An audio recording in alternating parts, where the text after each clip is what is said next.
മയിൽപ്പീലി തുടങ്ങുമ്പോൾ ആദ്യം പ്രഷ്യൻ ബ്ലൂ തന്നെ ഇടാൻ ശ്രദ്ധിക്കണം. പ്രഷ്യൻ ബ്ലൂ ഇടുമ്പോഴാണ് ഭംഗി വരുന്നത്. ഇതിൻ്റെ വ്യത്യാസമായിട്ടാണ് ഞാൻ കൊടുത്തേക്കുന്നത്. പക്ഷേ പ്രഷ്യൻ ബ്ലൂ തന്നെ നിങ്ങളെല്ലാവരും യൂസ് ചെയ്താൽ മതി. അത് വളരെ ഈക്വലായിട്ട് എല്ലായിടത്തും വരത്തക്ക വിധത്തിൽ തന്നെ അതൊന്ന് നന്നായി പിടിപ്പിക്കുക. അത് കഴിഞ്ഞിട്ട് വേണം അതിനകത്ത് ഇത്തിരി ലൈറ്റ് കളർ കാണിക്കാൻ വേണ്ടി, ഒരു ലൈറ്റ് ഷെയ്ഡ് കാണിക്കാൻ വേണ്ടിയിട്ട് നമ്മൾ അതിൻ്റെ മുകളിൽ ഒരിത്തിരി ഉണങ്ങിയതിന് ശേഷം ഒരു വൈറ്റ് ഇടുക. വൈറ്റ് ഇടുമ്പോൾ തന്നെ അത് എന്നിട്ടൊന്ന് മെർജ് ചെയ്താൽ മതി. ഒന്ന് കൈ കൊണ്ടൊന്ന് ആ ബ്രഷും പക്ഷെ നമ്മൾ നന്നായിട്ടത് ശീലിക്കണം. എന്നാലേ അത് നന്നായിട്ട് അതിനകത്ത് ലയിച്ച് വരും. അതൊന്ന് സ്പീഡിന് അതൊന്ന് മെർജ് ചെയ്യുക. അതിന് ശേഷമാണ് അടുത്ത നമുക്ക് വേണമെങ്കിൽ ലൈറ്റ് ബ്ലൂ യൂസ് ചെയ്യാം. ഇതിൻ്റെ ബോർഡർ ഇങ്ങനൊരു രണ്ടാമത്തെ ലെയറായിട്ട് വരും. അതിനൊരു ലൈറ്റ് ഗ്രീൻ ഉപയോഗിക്കാം, വേണമെങ്കിൽ എമറാൾഡ് ഗ്രീൻ ഉപയോഗിക്കാം. അത് മെറ്റാലിക് പെയിൻറ്റാണ് പറയണത്. അല്ലെങ്കിൽ മെറ്റാലിക് പെയിൻറ്റിൽ തന്നെ ലൈറ്റ് ബ്ലൂ ഉണ്ട്. ഇങ്ങനെ ഏത് ബ്ലൂവും വേണമെങ്കിൽ യൂസ് ചെയ്യാം. കാരണം അകത്ത് പ്രഷ്യൻ ബ്ലൂ ഉണ്ടായതുകൊണ്ടാണ്. അല്ലെങ്കിൽ ലൈറ്റ് ഗ്രീൻ ഇതെല്ലാം യൂസ് ചെയ്യാം. അത് നിങ്ങൾക്ക് ഏതാണോ അവൈലബിൾ ആയിട്ടുള്ളത് അത് ഏതിട്ടാലും പ്രശ്നമൊന്നുമില്ല. അതിൻ്റെ സൈഡിൽ വേണമെങ്കിൽ ഒരിത്തിരി യെല്ലോ സൈഡിലായിട്ട് വേണമെങ്കിൽ കൊടുക്കാം. അതേപോലെ ഇതിൻ്റെ ടോപ്പ് പോർഷനിൽ ആ വീതിയുള്ള സ്ഥലം കിടക്കുന്നത് അവിടെ വന്നിട്ട് നിങ്ങൾക്കിനി മൂന്നാമത്തെ സ്റ്റെപ്പ് ചെയ്തിട്ട് അത് ചെയ്യാം.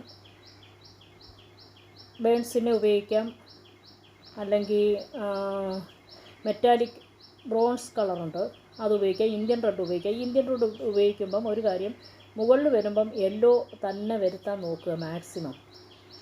കാരണം ഇതിൻ്റെ അവിടെ വന്നിട്ടൊരു യെല്ലോ കൊടുക്കുന്നത് നല്ലതാണ്.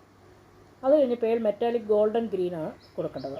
ഞാൻ ഈ കൊടുത്തേക്കുന്ന ഈ ഭാഗത്താണ് ഗോൾഡൻ യെല്ലോ വേണമെന്ന് പറയുന്നത്. അത് ഇത്തിരി ഒന്ന് ഉണങ്ങിയതിന് ശേഷമേ അത് ഗോൾഡൻ യെല്ലോ അടിക്കാവൂ. അല്ലാതെ അതിൻ്റെ പുറത്ത് പേൾ മെറ്റാലിക് ഗോൾഡൻ ഗ്രീൻ എന്ന് പറഞ്ഞ് ഒരു പെയിൻറ്റ് കിട്ടും. ആ പെയിൻ്റ് ആയിരിക്കണം അതിന് യൂസ് ചെയ്യേണ്ടത്. പേൾ മെറ്റാലിക് ഗോൾഡൻ ഗ്രീൻ അങ്ങനെ പെയിൻറ്റ് കിട്ടും. അതൊന്ന് നോക്കിയാൽ പേൾ മെറ്റാലിക് കളർ ഉപയോഗിക്കാം. അല്ലെങ്കിൽ നിങ്ങൾക്ക് എമറാൾഡ് ഗ്രീനൊക്കെ ഉപയോഗിക്കാം. അതൊരു പെയിൻറ്റ് ചെയ്യുന്ന നിങ്ങൾ കുറേ എണ്ണം ചെയ്ത് നോക്കുക. ചെയ്ത് നോക്കിയിട്ട് വേണം നിങ്ങളൊരു സാരിയിലാണെങ്കിലും ഷർട്ടിലാണെങ്കിലും ഒക്കെ നിങ്ങൾ യൂസ് ചെയ്യാൻ. അല്ല ആദ്യമേ കയറി ഒരു പെയിൻറ്റിങ് സാരിയിലൊക്കെ അടിച്ച് നിങ്ങൾ പ്രാക്ടീസ് ചെയ്തതിന് ശേഷം മാത്രം അടിച്ച് നോക്കുക. അതുപോലെ ഈ ബ്രഷ് പിടിക്കുമ്പോൾ ഈ കൈ നന്നായി വഴങ്ങാൻ പാകത്തിന് നിങ്ങൾ ഫ്രീ ഹാൻഡ് ചെയ്ത് പഠിക്കേണ്ടത്. ഇത് കുറേ അങ്ങിട്ട് വെറുതെ അങ്ങ് വരച്ച് നോക്കുക. ഈ ബ്രഷ് കണ്ട ഈ മൂവ് ചെയ്യുന്നത് ശ്രദ്ധിച്ചിട്ട് അതേപോലെ അങ്ങ് മൂവ് ചെയ്യിച്ചാൽ മതി കൈ.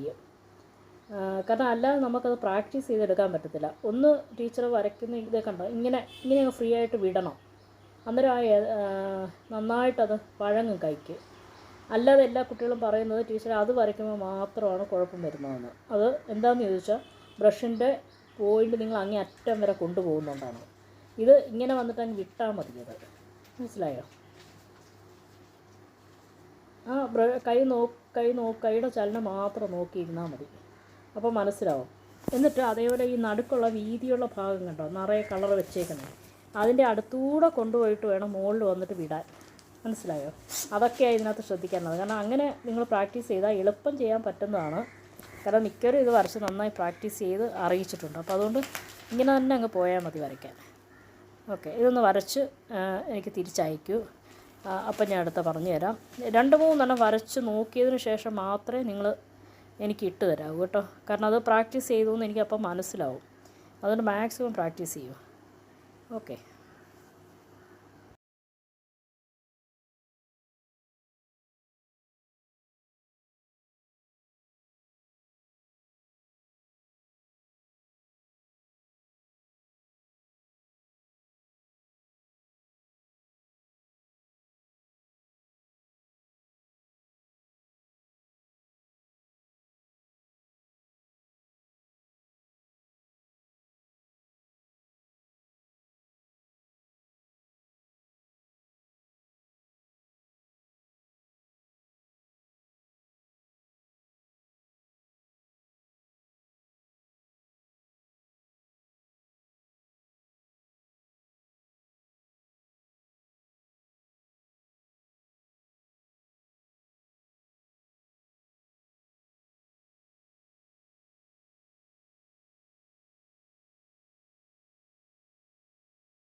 ഇതിൻ്റെ ലാസ്റ്റ് നിങ്ങൾക്ക് ബേൺസിനെ കൊണ്ടൊക്കെ ഒരു 1-2 തൂവലിങ്ങനെ വരച്ചിടാം. നാര് പോലെ നിങ്ങൾക്കിങ്ങനെ ചെറിയ ബ്രഷ് കൊണ്ട് വരച്ചിടാം. അതൊക്കെ ഒരു ഭംഗിയാണ് കാണാൻ. അത് ബേൺസിനെയോ അങ്ങനെ എന്തെങ്കിലും വെച്ചൊരു കളർ യൂസ് ചെയ്തിട്ട് അങ്ങനെ ചെയ്യുന്നതും രസമൊക്കെയാണ്. അതൊക്കെ ചില പെയിൻറ്റിങ്ങുകൾ കാണാൻ പറ്റുമല്ലോ. ഞാൻ അത് അയച്ചു തരാം, അപ്പോൾ മനസ്സിലാവും.